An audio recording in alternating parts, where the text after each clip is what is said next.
सर्वांना, राशिकाच मिक्स मसाला या यूट्यूब मराठी चॅनलमध्ये तुमचं स्वागत आहे।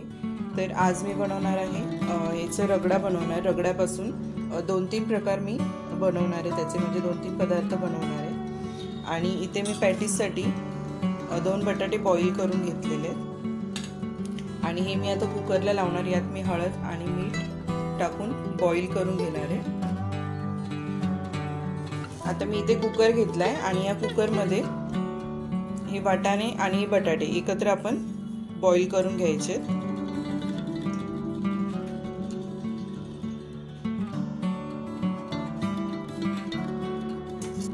आता आपण यात टाकूया हळद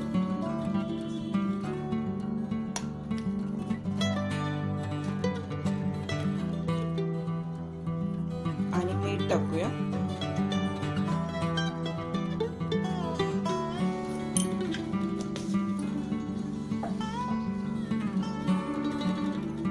यात पाणी टाकून घेतलेले मी आणि आपल्याला चांगले 6-7 शिट्ट्या करून घ्यायच्यात, कारण सफेद वाटाण्यांना वेळ जातो शिजायला। त्यामुळे चांगला याचा रगडा होईल असे एकदम सॉफ्ट असे वाटाणे पूर्ण शिजवायचे त्याला। तर आपण आता याला झाकण लावून मी तेवढं शिट्ट्या करून घेते, त्यानंतर आपण पुढची प्रोसेस बघूया। इथे बघा मी बटाटे बॉईल करून थोडेसे असे मॅश करून घेतलेले, म्हणजे थोडेसे तुकडे आता पूर्ण मॅश करायचेत आपल्याला। तर आता मी त्यात टाकते हळद, त्यानंतर जिरा पावडर। जिरा पावडरने चांगली पॅटीसला टेस्ट येणार। त्यानंतर टाकूया मीठ,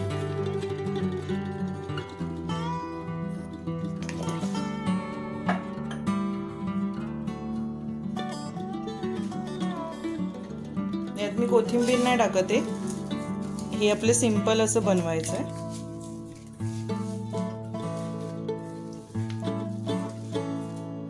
तर हे असं चांगलं मॅश करून घ्यायचं आहे।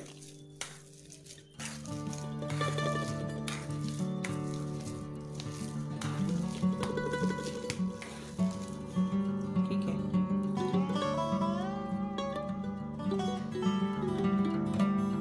थोडंसं आपल्याला त्यात तांदळाचं पीठ टाकायचं। छान असं आपण आता हे शॅलो फ्राय करणार आहे, त्यामुळे कुरकुरीतपणा येतो त्याला आणि छान असं बाइंडिंग सुद्धा येतं।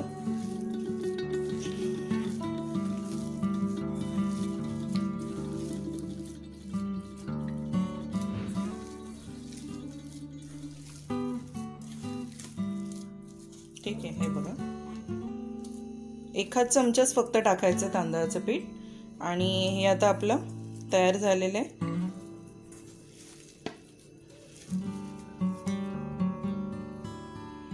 आता आपण याचे छोटे छोटे असे जसे आपण गाडीवर जसे खातो त्याच प्रकारे आपल्याला याची टिक्की बनवून घ्यायची, कारण ही आपल्याला नंतर फ्राय करायचंय।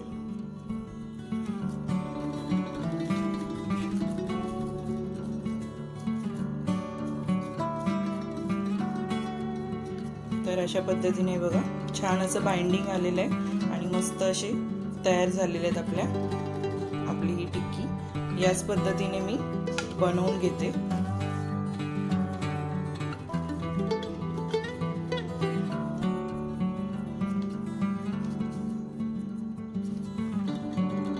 तर अशा पद्धतीने बघा किती छान असे तांदळाचं पीठ टाकल्यामुळे बाइंडिंग येतं आणि मस्त असे आपले टिक्की रेडी होतात। हे बघा, आणि फ्राय सुद्धा मस्त असे होतात की चिटकत नाही आणि कुरकुरीत होतात। तर या पद्धतीने मी ही टिक्की रेडी केलेली आहे। आता ही मस्त अशी तव्यावर आपल्याला फ्राय करायची। तर आता आपल्याला हे फ्राय करून घ्यायचं आहे। तर आता मी तवा गरम करायला ठेवला आणि यामध्ये थोडंसं हलकंसं असं डीप करणार आहे, म्हणजे थोडं लावायचं, म्हणजे कसं तव्याला हे चिपकणार नाही आणि मस्त कुरकुरीत होतील।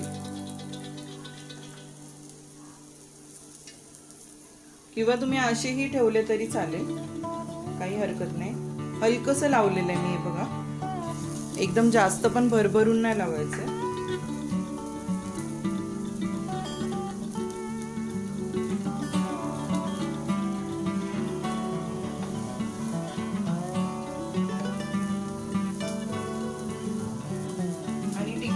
आपण जी रगड्याची टिक्की खातो ती एकदम सिंपल असते, त्यामुळे यात मी एक्स्ट्रा काही अजून काही ॲड केलेलं नाही आहे.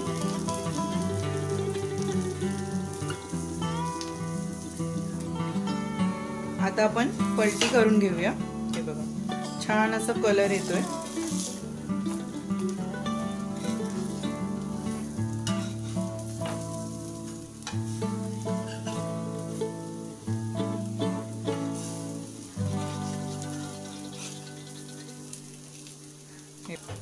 जर असं वाटलं चिटकतंय तर अजून थोडंसं तेल टाकायचं आणि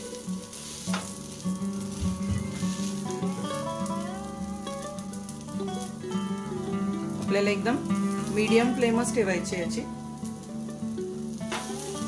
आणि असं एकदम रंग येईपर्यंत फ्राय करायची दोन्ही बाजूने. मी थोडंसं अजून थोडं तेल टाकते. ही दोन्ही बाजूने आपण मस्त खरपूस असे फ्राय करून घेऊया. आता आपली तव्यावर टिक्की फ्राय होतेच आहे, तोपर्यंत आपला हा रगडा सुद्धा मस्त असं शिजलेला आहे बघा. एकदम छान असं सॉफ्ट, म्हणजे वाटाणे सुद्धा छान असे झालेले त्याचे आणि बटाटे सुद्धा. आता मी हे मॅशरने चांगलं मॅश करून घेणार आहे हा रगडा. यात मी मीठ हळद सगळं टाकलेलं, त्यामुळे यात मी आता काय टाकणार नाहीये आणि हे पूर्ण आपल्याला मॅश करून घ्यायचंय.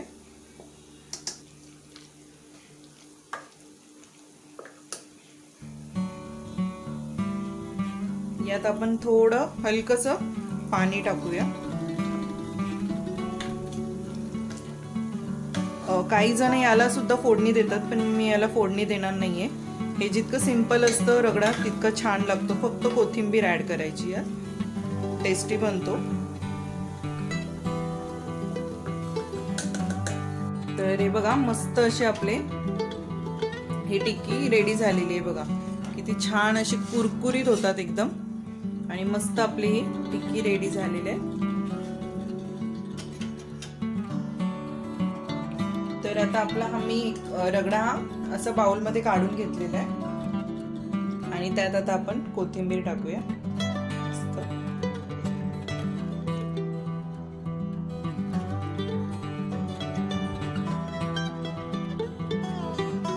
म्हणजे आपला रगडा सुद्धा रेडी झालाय आणि आपली टिक्की सुद्धा रेडी झाली.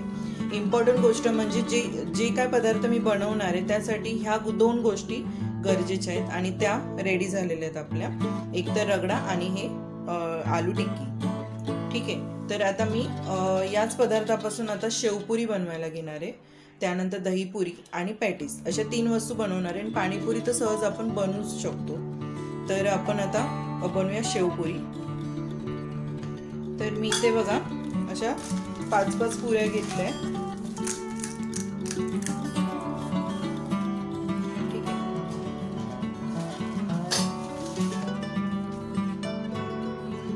आता आपल्याला दहीपुरी पण बनवायची, त्यामुळे मी यात जिरा पावडर, साखर आणि थोडंसं मीठ हे सगळं मिक्स करून घेते.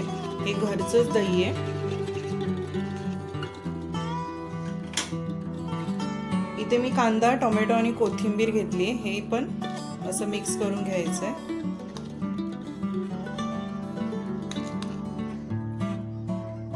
हे असं मिक्स करून झाल्यानंतर इथे शेव सुद्धा घेतलेली आहे मी. आता मी याच्यातला आता आपण पॅटीस आहे ते टाकून घेऊया यात.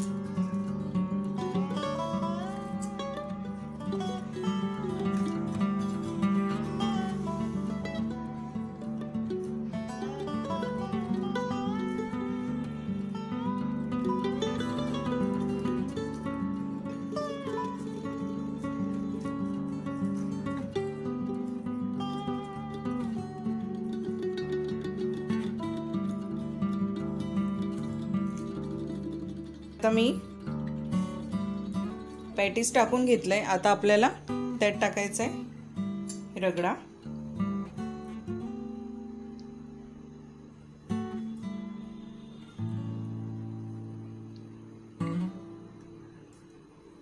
कसं आपण घरात पोटभर खाऊ शकतो. बाहेर आपण एक एक प्लेट जसं लागेल आपण सांगतो, पण इथे कसं आहे पाहिजे तितकं आपण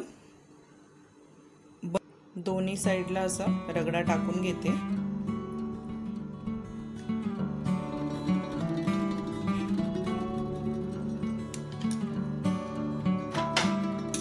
आता मी हे रगडा असा टाकून घेतलाय। आता आपण कांदा टोमॅटो टाकून घेऊया। तर मला नक्की कमेंट करून सांगा की कोणाला शेवपुरी आवडते, कोणाला दहीपुरी आवडते, कोणाला रगडा पॅटीस आवडतो का फक्त पाणीपुरी कोणाला आवडते, तर नक्की मला कमेंट करून सांगा।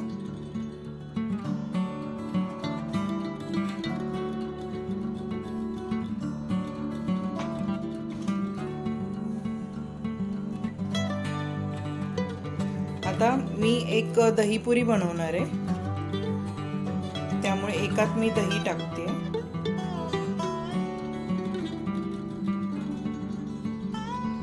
आता यात मी थोडासा चाट मसाला टाकते की जेणेकरून फिकं लागणार नाही। तसं रगड्यामध्ये वगैरे मीठ आपण टाकलेलं आहे, पॅटीस मध्ये सुद्धा मीठ टाकलेलं आहे। तर या पद्धतीने आपलं हे। आता आपण लास्ट शेव टाकूया।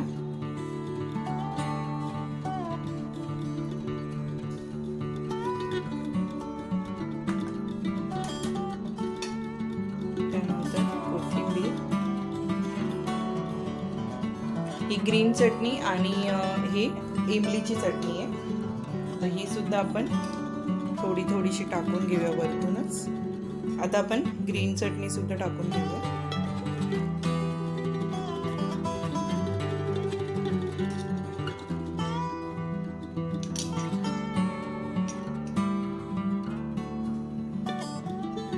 तर हे मस्त असं दहीपुरी आणि शेवपुरी आपली घरच्या घरी मस्त रेडी झालेली आहे। आता आपण दोन गोष्टी झालेल्या आहेत। आता बनवायचं आपल्याला पॅटीस।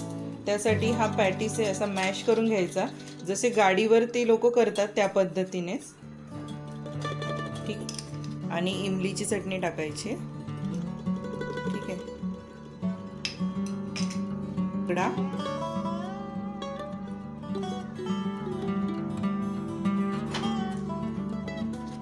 थोडंसं कोथिंबीर, तिखट पाणी आणि गोड पाणी सुद्धा घेतलेलं आहे।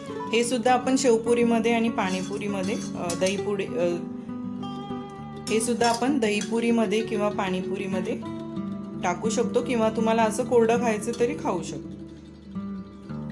आणि यात सुद्धा टाकायचं आहे आपल्याला।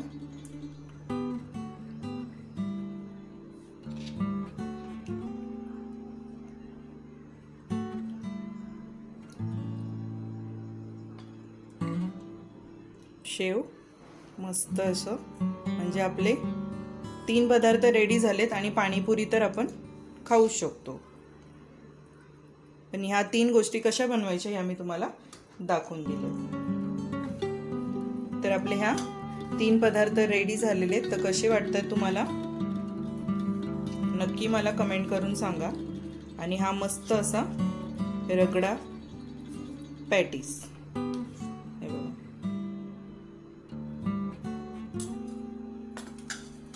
तर या पद्धतीने मी रेडी केले। जर माझा हा व्हिडिओ तुम्हाला आवडला असेल तर लाईक करा, शेअर करा, सबस्क्राईब करा आणि छान छान कमेंट करा। तर भेटूया आपण नेक्स्ट ब्लॉग मध्ये अशाच एका नवीन रेसिपी सोबत। बाय सर्वांना।